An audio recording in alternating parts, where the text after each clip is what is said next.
This program is brought to you by Teachers College, Columbia University. Please visit us online at itunes.tc.columbia.edu.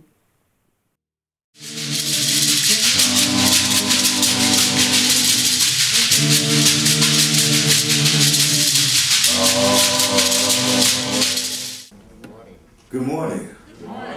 She gave me that big introduction. Y'all didn't clap. Y'all didn't say, how you doing, brother? Nothing. Make a brother feel at home. I'd like to thank, let's give Dr. Barbara Wallace a great hand, please. I know I've been here for 2 days, and I had the privilege of performing with Nana Quantamana and the African Ensemble yesterday morning. So that meant that y'all should have clapped for me even harder than you did when I came up here, but that's another story. I'd like to be able to say good morning to everyone. I'm very excited to be here this morning to be able to share the story of the National Comprehensive Center for Fathers and those individuals that we serve on the ground every day. The gentleman that Dr. Fullilove talked about, I see them from every day of the week.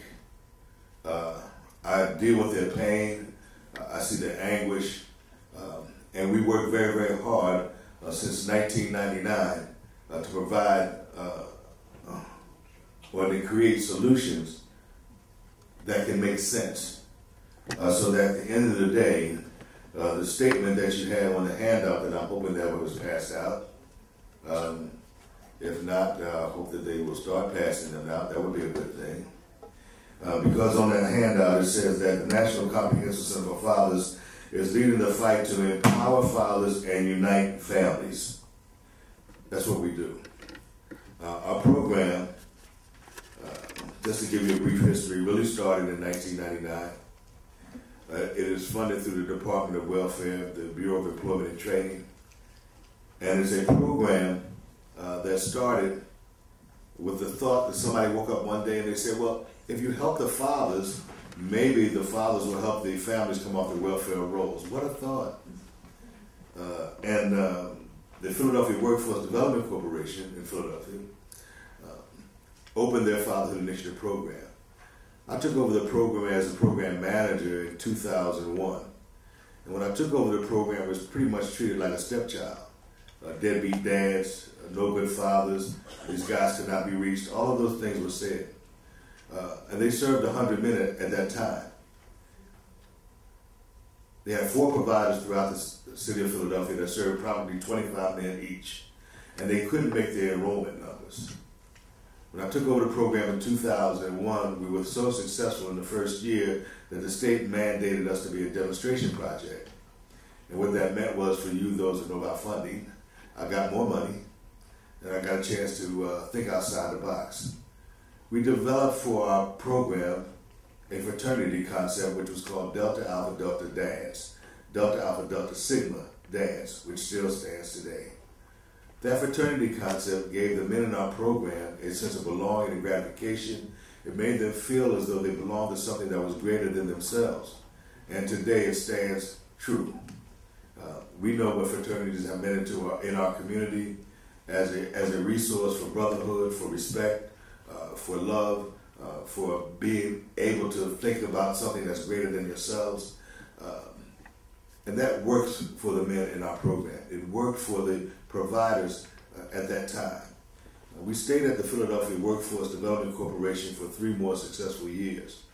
And I went to the powers that be and I asked them, could I develop this program as a standalone project? Because I saw that we needed to really provide stronger direct services to those men that we were serving. And they granted us to do that. They asked us, they suggested that we come under the Greater Philadelphia Urban Affairs Coalition, which is an organization in Philadelphia that has existed for the past 35 years to help nonprofit and human service organizations in the community better provide the human services that are needed for our community. It came out of the revolution of the 60s when the grassroots organizations married corporate America, because corporate America was saying to those grassroots organizations in Philadelphia. We don't know what to do. Can you help us? And as Dr. Fullylove said this morning, that same question still exists. And they're asking the same thing. We don't know what to do. Can you help us? So at the National Comprehensive Center of Fathers, we're trying to fill that question. We're trying to field that question and make some realities happen. So going back to my story, we stayed at the Philadelphia Workforce Development Corporation for 3 more successful years. And moving to the Greater Philadelphia Urban Affairs Coalition, I knew that we needed to expand the type of direct service programs that we had. So what did we have? We had our Fatherhood Initiative program, Delta Alpha Delta Sigma. Before we left the Philadelphia Workforce Development Corporation, we opened the first working style wardrobe in the tri-state area of Philadelphia, where we dress men that are going to court or going to look for jobs, and even the homeless. Today, we dress over 1,000 men a year. When they go to court, they look better. When they go look for the jobs, they look like they really want one. And you should see some of those young men when they come in and they got them pants all the way down around and behind, and they put that suit on, and they step in the mirror and they say, "Is that me?" And I say, "Yes, it is. You almost look as good as I do." No, I'm just joking. Okay. No, I'm not. Okay. Anyway. We also knew that we needed to expand, and by moving to the Greater Philadelphia Urban Affairs Coalition, we developed a legal service for responsible fathers. We opened a mentoring program, the 3M Project, Men Mentoring Men, because the whole notion of that we could pull ourselves up by our bootstraps and forge ahead and don't need any help, well, that's not true. We cry, we suffer, we have the same ills as anyone else, and I call it, we suffer from the John Wayne syndrome. That we think we can ride in on a white horse and save the day. Well, I tell the men in our program, John Wayne is dead, and there has to be a new sheriff in town. And so, here's our story.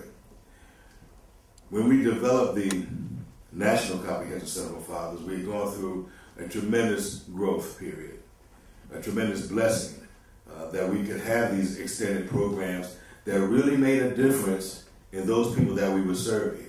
We saw immediate change in the demographics that people say that is disregarded and set to the side. Why? Because the thematic that we put inside the organization, from the receptionist to the executive director, just says that we have to give these men love and respect from the door. Love and respect. And give them a genuine feeling that they belong. So our fraternity concept really works in reference to them feeling that they are a part of something that they control, that they have a vested interest in. Anyway, okay.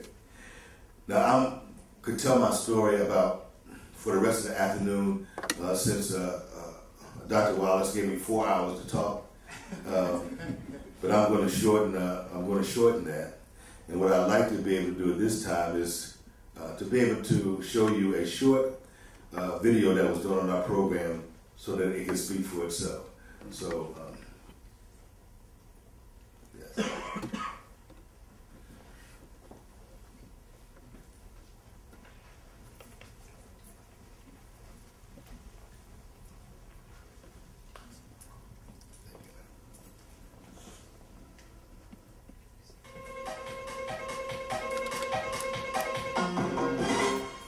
For the first time in U.S. history, 1 in 100 adults now live behind bars.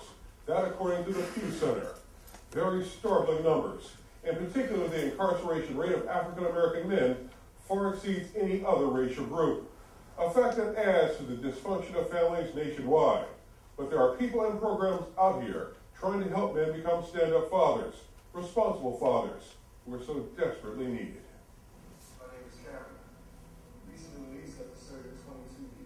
This stage play is called Holding Up. It was created by the Tova Theater Company and designed to draw attention to the effect that incarcerated men have on society as a whole and on their families. It was performed in Center City by former prisoners and women with loved ones in prisons. The performance was part of a national conference on fatherhood that was held in Philadelphia. 80% of men that are in jail, that are in prison, regardless of color, never had a father image in their life. 70% of the families across America are run by single women. My hat is off to them. But the question is, where are the fathers? And this is something that we can make a difference here. Attendees heard from speakers from all walks of life. I'm meeting fathers from all across the country, and you find out that its uniqueness that everybody's suffering from the same problems. I've been through Alaska, Puerto Rico, Virgin Islands, UK, and in between the 48 states, and it's the same common theme about the families being defragmented and a need for services and interventions.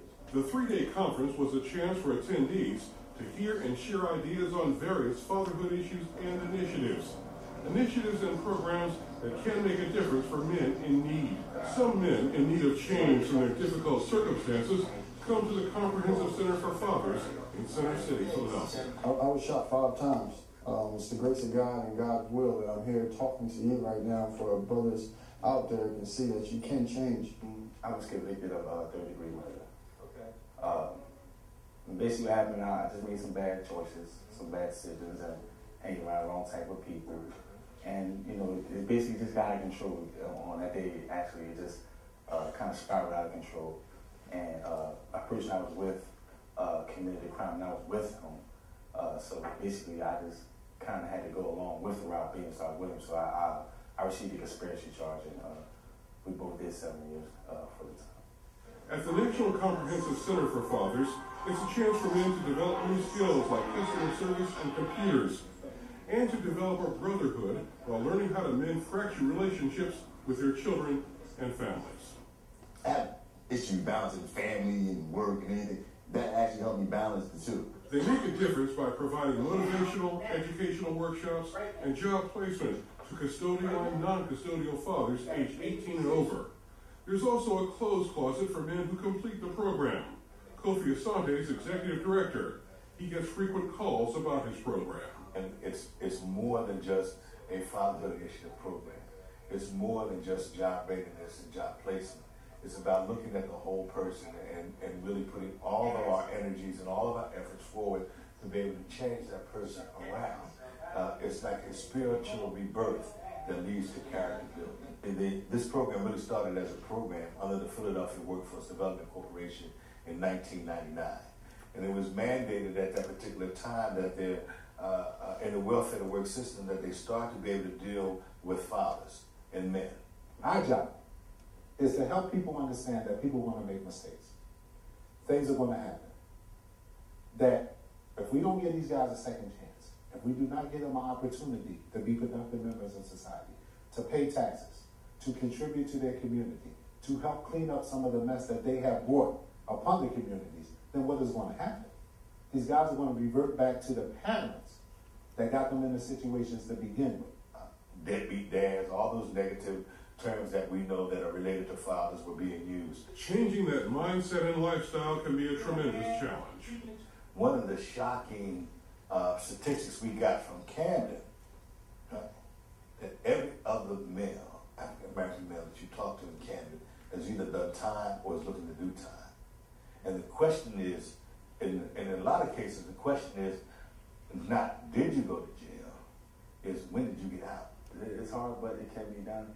And, you know, that's basically my drive. That's the reason why I do what I do. Success stories of graduates proudly adorns a wall inside the office of the National Comprehensive Center for Fathers. And this program is basically a support system, and it builds your confidence. And once these gentlemen go through this program and get these characteristics, it's amazing because they go on, they come in one way, and they leave out another way. Some have landed jobs right here. I'm part of the Juniors Union, which stands for Job Employment Management Specialist. And basically my job is to go out and try to talk to brothers and encourage them to come through the program as I have and try to seek employment.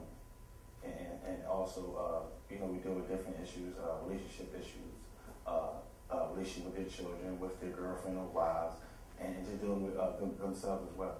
Sometimes it turns out a little disastrous.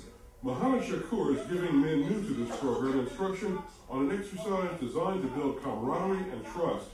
Men put on blindfolds. and have an escort to lead them along. Take like 2 steps off the lens and move to the right.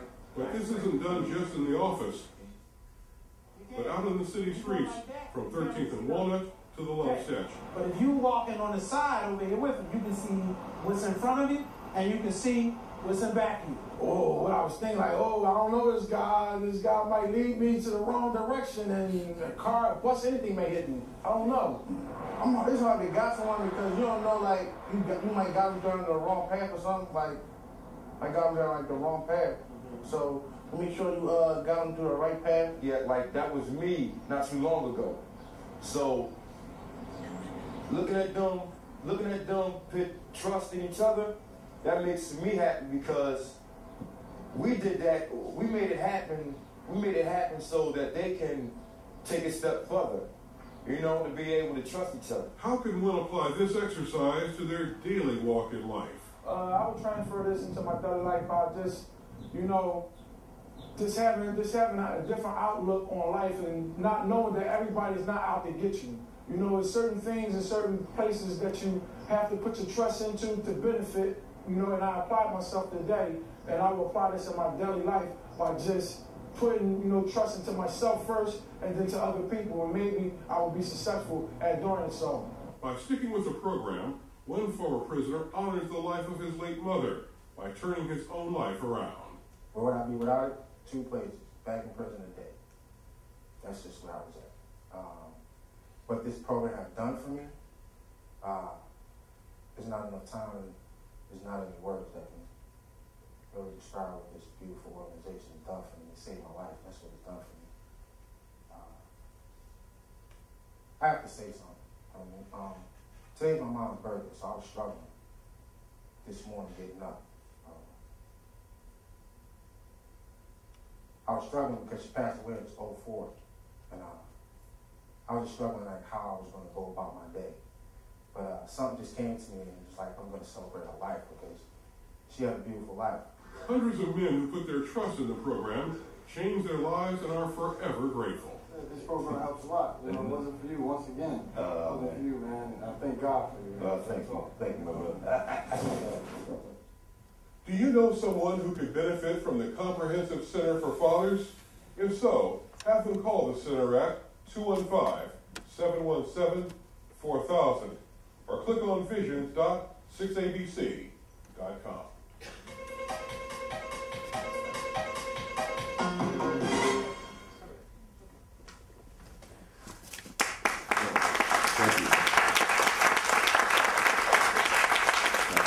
I've only got a couple of minutes to give you the 2-minute sign in the dark, so I do want to address a couple of things, though, just very quickly that Dr. Fully Love stated so eloquently, but proposed a definitely something that triggered in my brain, particularly as it relates to trying to work with the other entities that we find ourselves in that have control of these situations.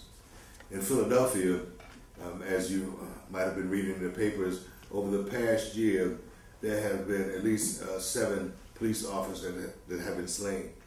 Each of those police officers was slain by a person of color. And just recently, the officer Pawlowski was shot and killed in the West Oak Lane area in Philadelphia. And the only statement that was made after that, even by the police commissioner, was they didn't shoot the young man enough, and that we should definitely go back to locking him up and throw away the key.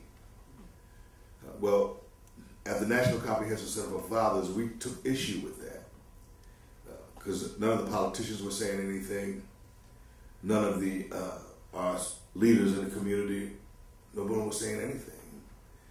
So we organized a faith walk, and just a week and a half ago, we had 100 men blindfolded walking from where the slain officer, where the officer was murdered, to the police district that's four blocks away, right up the center, the biggest street, the center street in Philadelphia, Broad Street.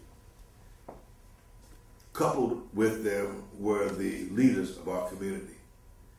And we had this faith walk, and we had people from the faith community come and say prayers. It opened with libation, and Nana Kratamana Wafu, who I love so dearly, opened the day with libation. We had representation from the Catholic Church, from the Islamic community, from the Baptist community, and all of these faith leaders said their prayers. We walked arm in arm with those 100 men blindfolded, with the knowledge that these young men can definitely come out of the darkness into the light. When we reached the police department, the police officers themselves were astounded that a whole morning, because we said that we are there to have faith in you, faith in the city, faith in ourselves, and faith in God, that we can work together to be able to make the difference. Their faces were shocked. And when the crowd came in front of the police department and the police captain came out, we applauded them. And they just couldn't get over it. But we didn't stop there. We called for a dialogue for justice for fathers and families, which will be on April the 8th at the National Comprehensive Center for Fathers. Actually, it's our dialogue too, to be able to sit down and talk about what things that really need to happen to be able to make a difference. And I have to come to an end now, but I'm going to say one more thing before I leave. Change can happen. At the National Comprehensive Center for Fathers, we serve over 200 men a year. That's our mandate. We have to place 85% of them. We make that number. The average man leaves us making over $10 an hour with benefits. And then we have to track them for 6 months in terms of their retention. My program retention has to be 85%.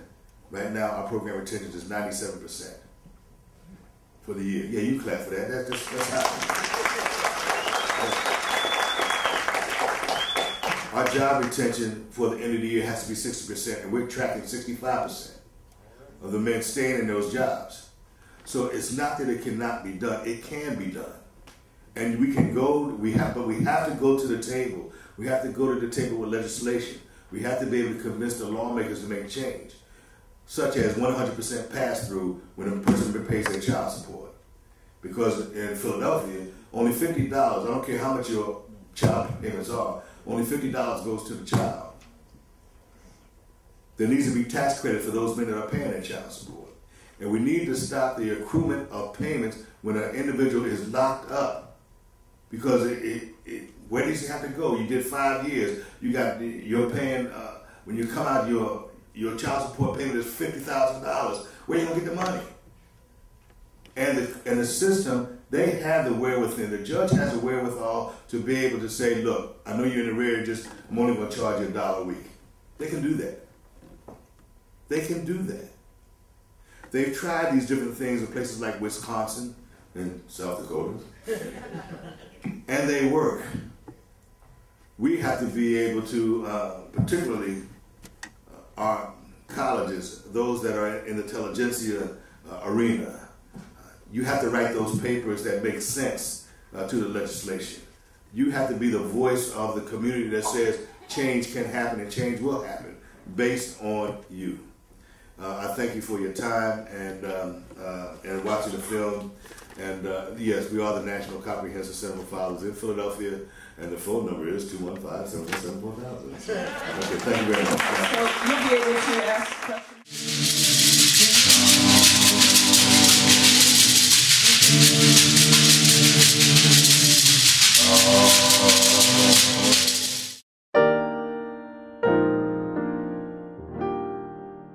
The preceding program was brought to you by Teachers College, Columbia University. Please visit us online at itunes.tc.columbia.edu.